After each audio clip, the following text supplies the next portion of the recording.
Avec le docteur Sentan pour une présentation qui s'intitule La Protéomique, approche pour identifier les espèces de viande présentes dans les aliments. Voilà, merci beaucoup. Vous m'écoutez? Oui. D'accord. Bon, je vais peut-être faire une petite présentation de moi-même aussi. Comme il m'a dit, je suis Miguel Santandreu. Je travaille à Valence, en Espagne. Et puis, je suis diplômé en pharmacie, doctoré en pharmacie aussi. Et puis, après faire différents stages dans différents pays, France, Angleterre, maintenant, je suis un peu le chef du laboratoire de biochimie, des viandes et des produits carnés. Donc, voilà. Donc, je remercie l'organisation pour m'avoir invité. Et puis, je vais essayer de parler un peu sur le travail que nous faisons sur l'utilisation de la protéomique dans les études d'authentification de viande. What I was telling you, I'm going to speak in English because it's more comfortable for me. And first to my talk, I'm going to introduce some brief ideas about the problem of meat authentication. So nowadays, consumers demand more and more information about the food they consume. That's because the different style of life determines individual choice on food consumption. That's, for example, some people have decided to be vegans. Other people are not allowed to eat pork, as is the case of the Muslim community, or other people have decided to eat only organic food. In that case, for all those reasons, there is a need for honest and accurate food labeling, which is essential to assure food safety and choice. And this is especially true in the case of processed foods, processed meats in that case, because a simple visual inspection is not enough to see the ingredients contained in the food. In that case, there is a legal requirement to clearly indicate the different meat species and tissues that can be contained in the foods, which is called the quantitative ingredient declaration.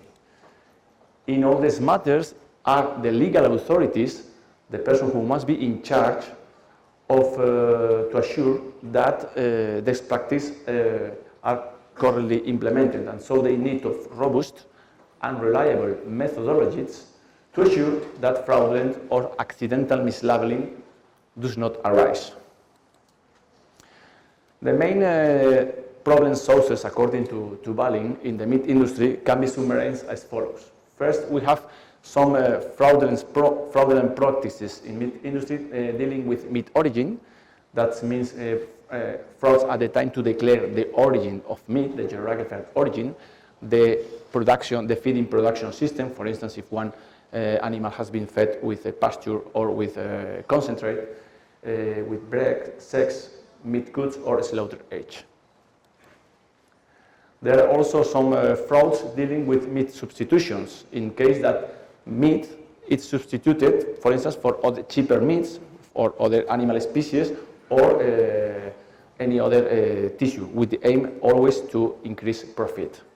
There can be also substitutions in fat, which can be substituted by vegetable or animal more economical fats, or also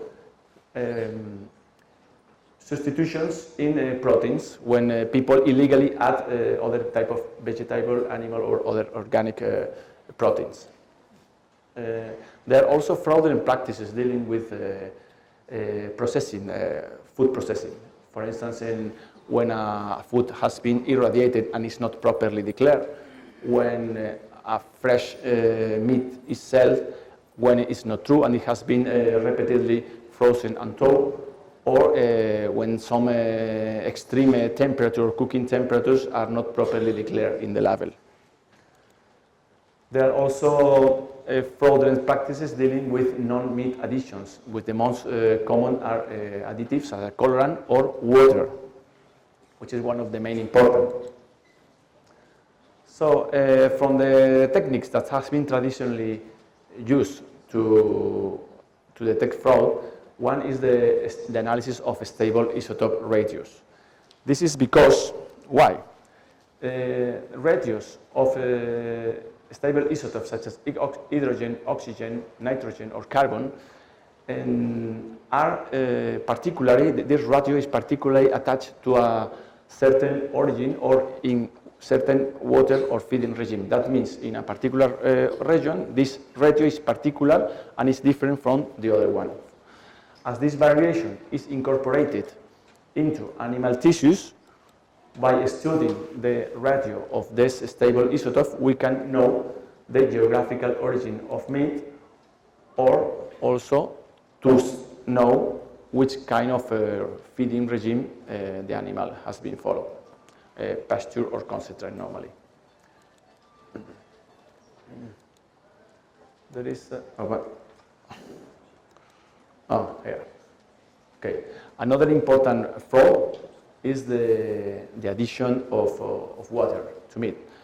This is not a food security problem, but of course it's a fraud because the objective is to increase weight and size, and in fact you are paying water for the price of meat. So it's something that must be controlled. The main approaches to determine that is to measure the protein-water ratio, which is done classically by different mass measurements before and after drying of meat.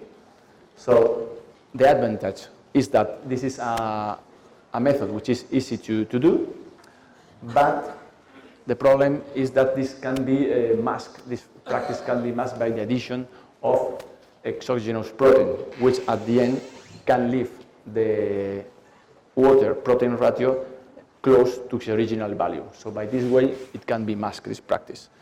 That's because more modern technologies has been using nowadays, mostly dealing with nuclear resonance, magnetic resonance or image magnetic resonance. These are very promising techniques, and because they allow the study of water distribution into meat, and this is very important because we can detect or we can know the possible additions of water into the meat, or also the addition of a substance to increase water holding capacity. So in addition, this technique is non-destructive, so I think it has big potential. Another approach used for meat authentication relies on metabolomics. What's metabolomics? Metabolomics is based in the identification of as many low molecular compounds as possible in order to have a general idea of the product and to separate samples. Normally, this is done by the use of gas chromatography coupled to different detectors as FIT or MS, mass spectrometry, or also liquid chromatography coupled to mass spectrometry detectors. In any case, in all cases, the characteristic is the generation of a large data sets of analysis. So it requires a very strong chemometric and statistical resources to establish discriminant analysis capable to differentiate between the different samples. Some examples of that are, for instance, the identification of the pressure of pasture in animal feeds, the detection of mechanically recovered meat, or the authentication of typical Slavonian salami. So what we need to keep in all this approach is that This is what we call non-target approaches. Why? Because discrimination of samples is made on the measurement of the whole components that are not specific of a particular product, but the whole measurement will be discriminate according to a lot of variables.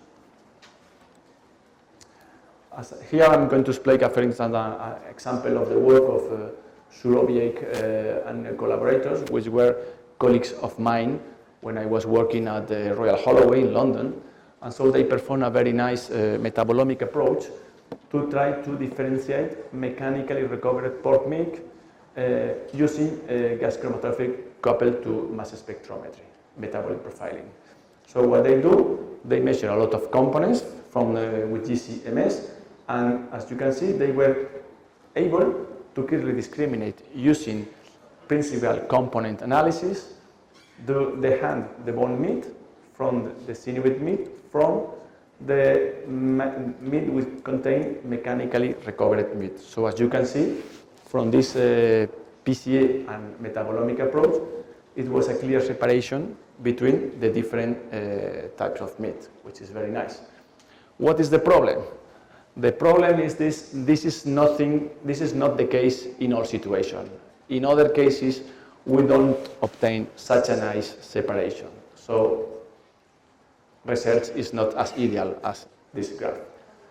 So in those cases in which this discrimination is not possible or as clear as that, we should search for some specific biomarkers that could give information about the presence of some particular ingredients in the food, such as, for instance, a particular animal type, particular tissue, so that this is the search of markers that are exclusively of one species or one tissue. So this is what we call the target approach, because you won't look the whole picture but focus on the very specific components. So traditionally, the target approach was done searching for specific proteins, and the main technique used was immunoassays. Immunoassays, once developed, they are easy to use, they had high sensitivity and high throughput, so they work really pretty well. But again, problems arise. Research is not ideal. There are some also important drawbacks, as for instance, we need for some specific antibodies, which is not always easy to obtain and sometimes difficult.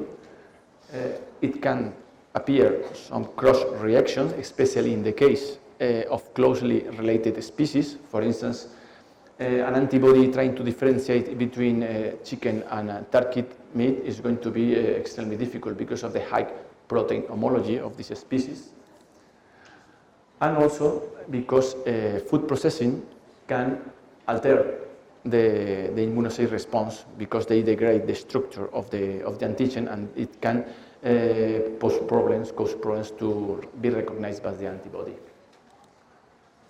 So, as an example, is a nice work of Giovanetti in 2004 of the identification of the meaty species in food using immunochemistry. But, as I say, knowing the limitation in this technique prompted during the more recent years to the development of other methods based on DNA analysis. DNA analysis, the advantage is that they are highly discriminant, because discrimination, for instance, of animal species, is done at sequence level, which is specific of each animal. They can afford high sensitivity, and again, we found limitation always on processed foods. On processed foods, they can pose difficulties on DNA extraction, because food are very complex matrix, so difficult to develop standardized extraction procedures. Also, food processing can alter the cellular integrity, so this can cause the liberation of hydrolytic enzymes, and this can cause damage to DNA, also a high pH and temperature. So, this would make the DNA assays in some cases with low reliability. So again, limitations, especially always in the case of processed food, as I commented. So under this situation, as you can see, there is need to develop a new and alternative method capable to overcome the limitation of the existing of current methods. And it's in that context that we thought that an interesting and promising alternative would be to the development of a proteomic approach to search for or to identify for specific biomarkers, peptide biomarker, using mass spectrometry, capable to reveal the presence of specific, some meat species into the food. Our objective was to develop this strategy with the objective to know which species, which animal species, meat species are contained into the food. Is it a cow, is it a pork, is it a poultry, which is very important for food control. And so what we have tried to do. But before explaining the work we have done in that respect, let me show some basic ideas concerning the proteomics and its use in meat science. So the term proteomics comes from we can infer the significance from the term genome, which refers to the whole genetic content of a cell or tissue. From that term, in 1995, it was taken the term proteome, which was used to refer to the whole protein content expressed by the genome of a cell or tissue. And from that, you can easily deduct what we understand for proteomics. Proteomics we can define as a study of a genome expression products with the objective to obtain an integrated and global vision of the cell processes. So, in fact, maybe now it's a bit on fashion, proteomics and so on, but in fact it's not something new that exists only since a few years ago. It exists since many years. In fact, in the 70s, proteomics was understood as the separation, large-scale separation of cellular proteins using mainly two-dimensional gel electrophoresis. At that time, identification of proteins was done mainly by immunodetection using specific antibodies or by N-terminal sequencing, what we also call Edman degradation. What was the problem of that? The problem is that the main bottleneck in such techniques was protein identification, because it was not suitable for grid-scale protein analysis, because this was terribly complicated, these techniques, and tedious. So, and also it has low sensitivity. So, all that changed in the 90s. This was a very big change in the way proteins could be identified. And this was with the concurrence of different events, which I'm going to summarize in order to explain which changed. First, it was because of the development of what we call the soft ionization techniques, coupled to mass spectrometry, mainly electrospray ionization or MALDI. These techniques allow the ionization of very big molecules, such as peptide and protein, in its intact state, and this was allowed to ionize and to know the molecular mass. This was linked with the development, massive genome sequencing, plus the development of protein databases, which were at that time well accessible. So, together with this, it was the created development of high-throughput bioinformatic tools, which were allowed to work with complex algorithms capable to interpret all the massive amount of mass spectrometry data generated by mass spectrometers. And so all this created what we call modern proteomics, which has mainly the ability, or grid-scale proteomics has the ability to identify many proteins in a few time. And this is the general working trends in working with protein identification nowadays. There are different ionization modes in proteomics, which is mainly MALDI, which is MALDI matrix assisted laser desorption ionization. In that, you combine your analyte with a matrix, and then you, with the irradiation of a laser beam, you will obtain singly charged ions. And the other is ESI, you will see, which is called electrospray. In that, there is a needle with a solvent, with your analyte, creating a spray into an electric field, which will be dropless charge, and then by desolvation, we will create into the vacuum a sort of ion flying through the detector. And by this way, you will be able to detect the mass. The difference is that in that case, each analyte can be generate a multiply charged ion. So in that case, to know the mass of your analyte is going to be more complicated. Anyway, I'm going to explain some typical workflows in proteomics nowadays. A typical is you have your sample, you make your protein fractionation, usually two-dimensional electrophoresis. Then, on the spot of interest, you will cut from the gel, you will digest, and from that digestion of the protein with trypsin, you will obtain what we call a peptide fingerprint, and this can be easily analyzed with MALDI-TOF.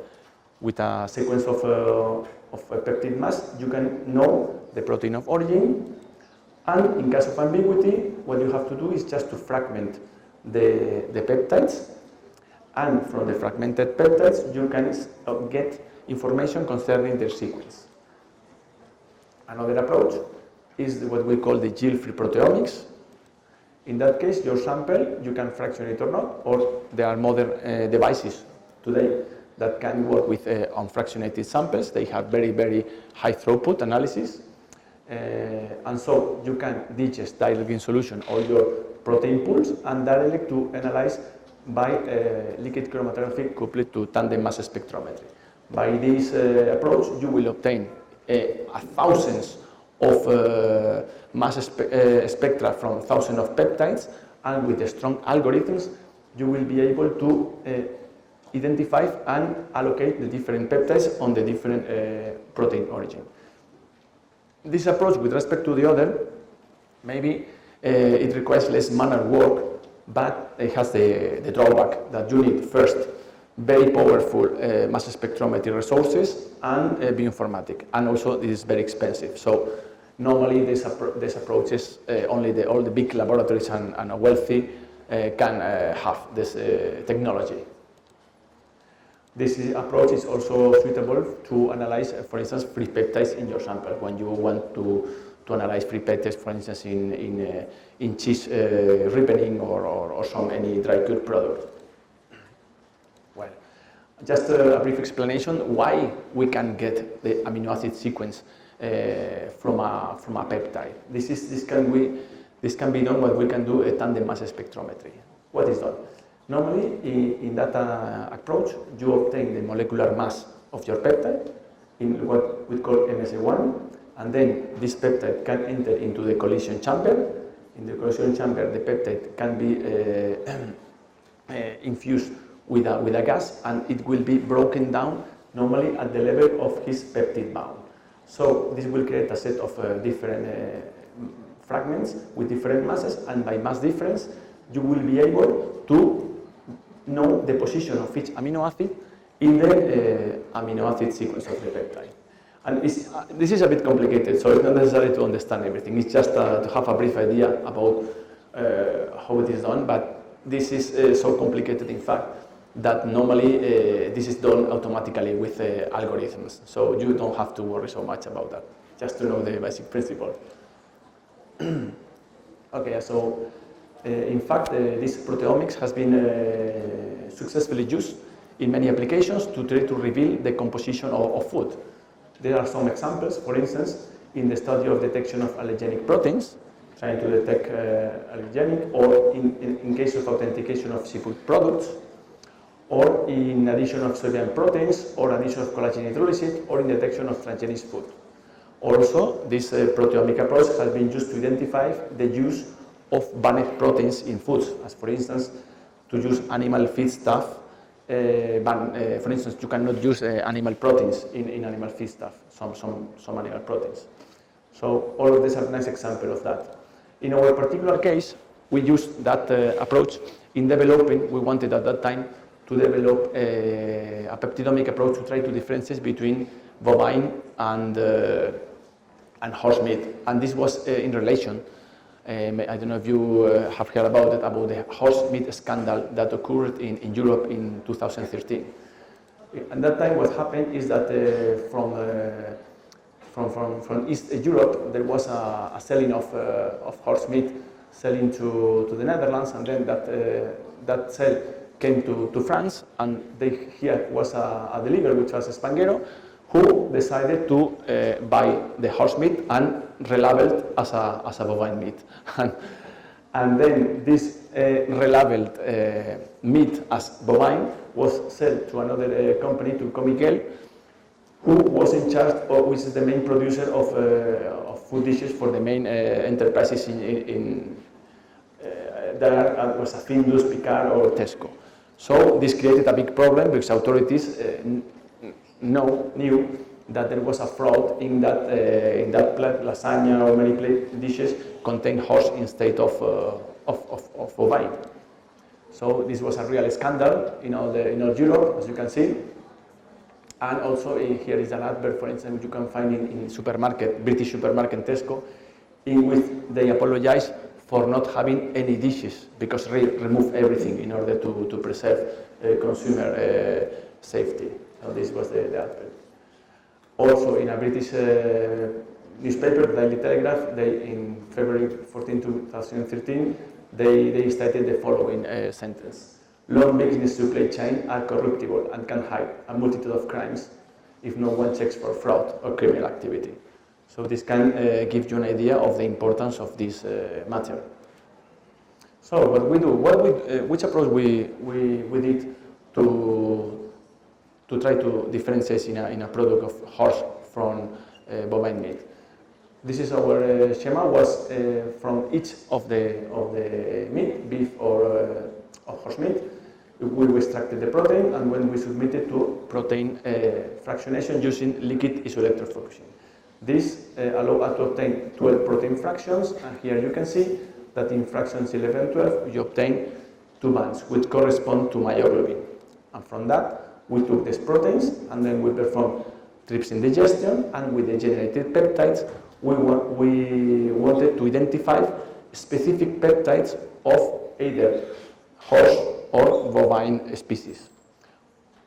And so you will say, what is this possible? Why we can find specific peptides?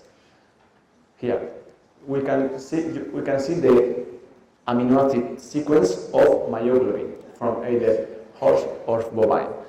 As you can see, even if we have a very high homology, there are some positions in the chain that they have different amino acids. So you can, in theory, look for some specific peptides that in fact would be homologous, but with some amino acid difference that will create a mass difference, and then you will be able to detect or to characterize one peptide as a specific of one species or the other.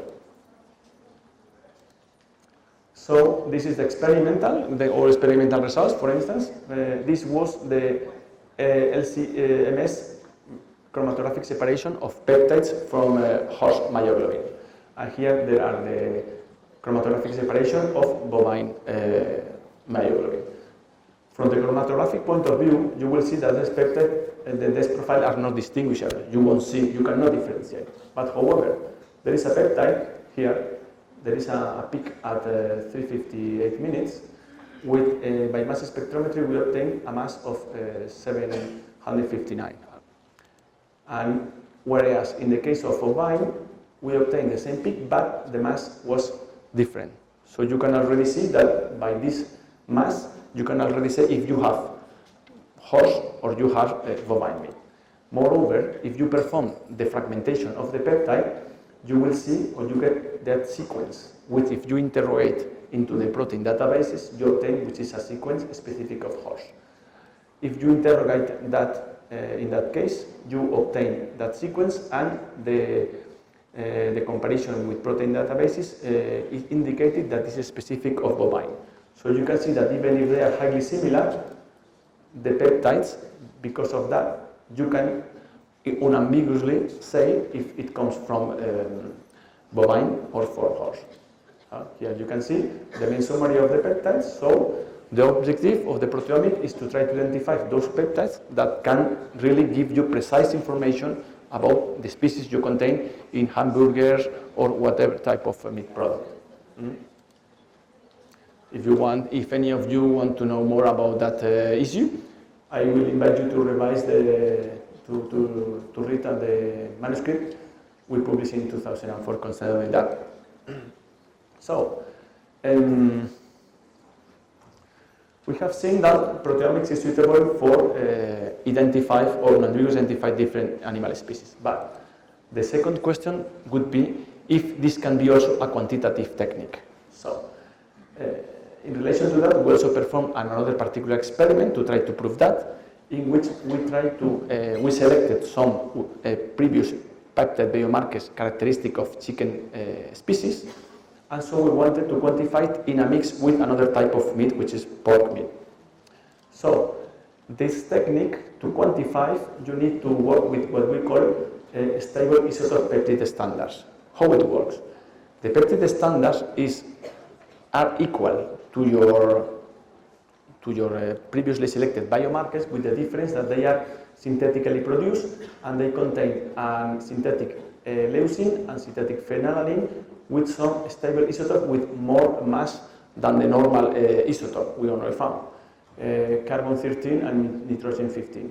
If you incorporate this, what we call heavy amino acid, to your peptide, you will obtain exactly the same biomarker as yours, but with a mass difference of 7 daltons here and 10 daltons here. This will allow to act as a real internal standard with exactly the same chemical properties of your biomarker, but with the mass difference that will allow you to quantify and by extrapolation to quantify your wild peptide. So the approach we used to do that was we realized different meat mixes at different percentages, 0.5, 1, 2, 5, and 10% of chicken contained in a mix with pork meat. We extract proteins and then we fractionate into liquid isoelectric focusing. In that fraction, we selected that because it contained a protein called myosin light chain 3. So it was selected that was the protein selected to obtain the specific chicken biomarkers. At that time, we had our stable isotope level peptides, and then we performed the in solution trypsin digestion, and then follow the identification by liquid chromatography coupled to tandem mass spectrometry. And then we try to perform the quantification of peptide biomarkers.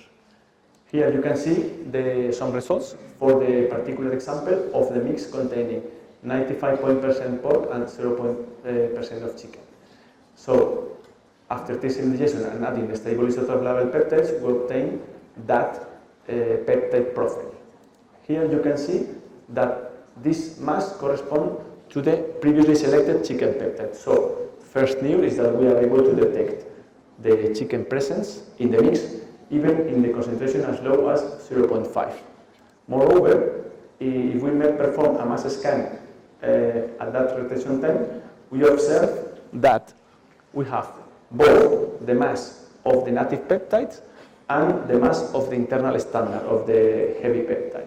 So we can quantify one with the standard and know the quantity of the wild type. And here, if we correlate the amount of the peptide, the quantified in the mixture, and we correlate with the percentage of chicken in pork meat, we can see that we obtain a good correlation. So the method, proteomic method, can be used as a quantitative approach.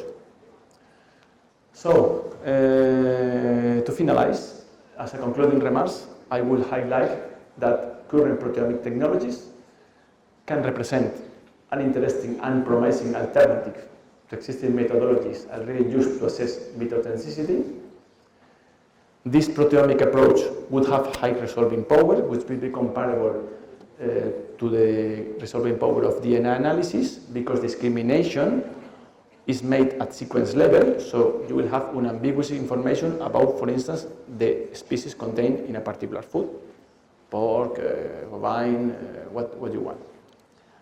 But it will display more robustness with respect to other methods, because it will allow, as sequence peptides are much more robust than DNA sequence, it will allow instinctively the analysis of both fresh and highly processed foods, and also can develop the standardization extraction procedures. Also, that approach will be suitable for quantitative determination, and I have shown you. And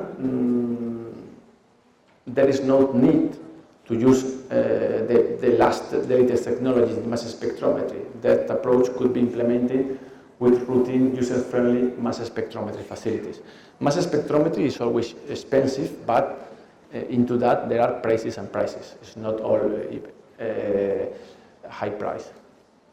So, as a final remark, I will tell you that some things are there easy to see, but maybe for others you will need some help to know what is inside here.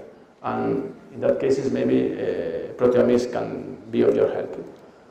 And so thank you for your attention. I hope you might understand.